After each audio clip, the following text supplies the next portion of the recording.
Mga kababayan, nauunawaan ko ang galit at pagkadismaya ninyo.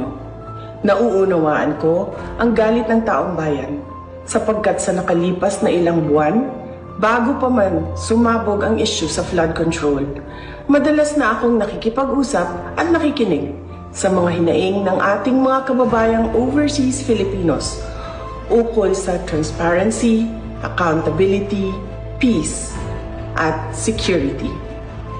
Nauunawaan ko ang galit ng taong bayan dahil nasaksihan ko mismo kung paano minanipula ng House of Representatives ang budget ng Department of Education.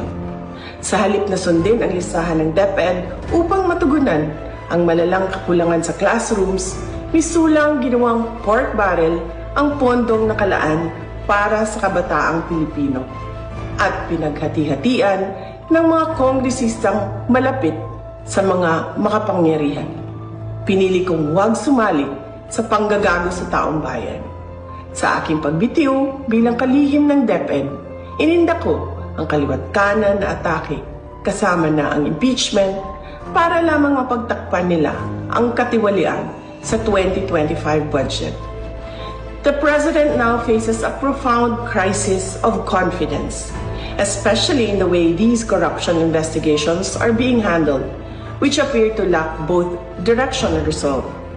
We also seek clear answers on how a budget that deprived Filipinos of billions and billions of pesos was approved under his watch.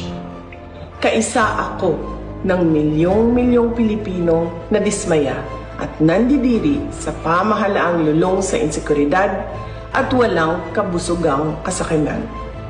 Ang karapatan nating magsalita at magpahayag ang sandigan ng demokrasya.